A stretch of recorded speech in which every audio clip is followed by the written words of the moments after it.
Hello everyone. Important question economic series का ये तीसरा पार्ट है और 4 तारीख को जो एग्ज़ाम होने वाला है। अभी तक मैंने 2 वीडियोस अपलोड किए थे। अब अगला इंपॉर्टेंट यूनिट है इनकम एंड एम्प्लॉयमेंट। इसमें 12 मार्क्स का वेटेज है और इसमें से 4 मार्क्स का क्वेश्चन आने की भी पूरी पूरी संभावना है। बट इन केस अगर 4 मार्क्स का नहीं भी आया तो 3 मार्क्स का तो इसमें से शॉर्ट आंसर क्वेश्चन आता ही आता है और इसमें ऑब्जेक्टिव क्वेश्चन कम से कम 4 से 5 आते ही आते हैं, इसलिए इसको बहुत ध्यान से आप सब लोग देख के जाइएगा।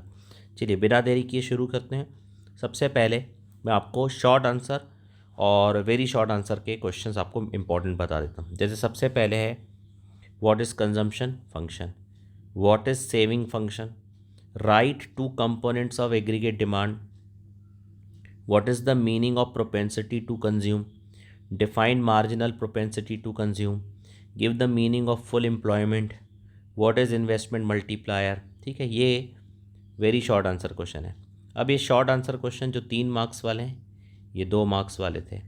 Reasons for excess demand, reasons for deficient demand, इसको जरूर देख के जाइएगा। लॉन्ग आंसर की अगर हम बात करें तो explain excess demand, explain any two monetary measures to control it. और इसी तरह से सिमिलर क्वेश्चन है एक्सप्लेन डेफिशिएंट डिमांड। अगर आपने इसका आंसर याद कर लिया तो जस्ट इसका उल्टा इसका आंसर है explain any two components monetary measures to control it. ठीक है, इसके बाद जो है अपना जो है वेरी शॉर्ट आंसर क्वेश्चन की बात करते हैं। तो वेरी शॉर्ट आंसर क्वेश्चन में अगर हम देखें ऑब्जेक्टिव क्वेश्चन देखें एमसीक्यूज़ की अगर हम बात करें तो पहला नंबर है supply creates its own demand, who gave this law. है ना, तो ये लॉ किसने दिया था, है ना, जे बी से ने। On which factor Keynesian theory of employment depends, है ना, तो इसका आंसर है effective demand. Which is the determining factor for investment, marginal efficiency of capital और इंटरेस्ट रेट, दोनों ही है, यानी option C. A P C plus A P S क्या होता है, इसका टोटल होता है 1। Similarly M P C plus M P S का टोटल भी क्या होता है 1। विच of the following is M P C, M P C क्या होता है change in C by change in Y होता है। ठीक है, इसके बाद according to saving investment view point income employment equilibrium will be determined at a point where S equals to I. Multiplier can be expressed as k equals to change in y by change in I.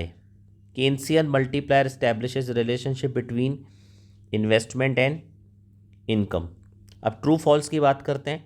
Relation of consumption and income known as consumption function. जी हाँ, consumption और income का relation ही तो बताता है consumption function. True. Keynesian theory of employment depends on effective demand. True. Deflationary gap shows the measurement of surplus demand. False.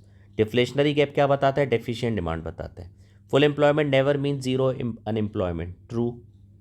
Autonomous investment has no relation with national income. True. True. Net national product is called aggregate supply, ये क्या है, true है। Induced investment is not income elastic, ये हो गया false.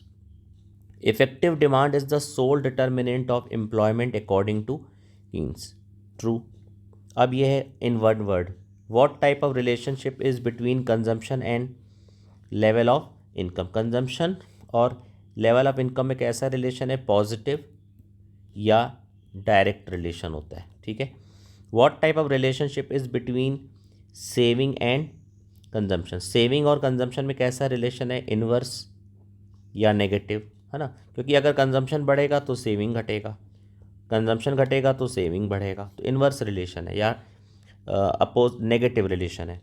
Is induced investment income elastic और income in elastic, तो answer है इनकम इलास्टिक। ठीक है, on which house hold consumption depend, level of income, level of income पर डिपेंड करता है house hold consumption. With which aggregate demand is directly, with which aggregate demand is directly correlated, इसको बोलते हैं level of employment, level of employment. फिर deflationary gap shows the measurement of, deflationary gap किस चीज़ का measure करता है, deficient demand का। Fill in the blanks. Change in C by change in Y को क्या बोलते हैं, M P C. Saving by income को क्या बोलते हैं, A P S. Investment is not related to income. Autonomous investment is not related to income level. Multiplier k क्या होता है? Change in y by change in I. Multiplier k equals to 1/1 minus MPC या 1/MPS. इसमें दोनों answer आप लिख सकते हैं. MPC and multiplier have direct relationship. MPC और मल्टीप्लायर का डायरेक्ट रिलेशन होता है. Deficient demand implies deflationary gap. Dash gap is measure of excess demand. Inflationary gap.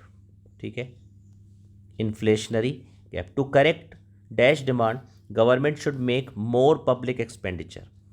Deficient demand.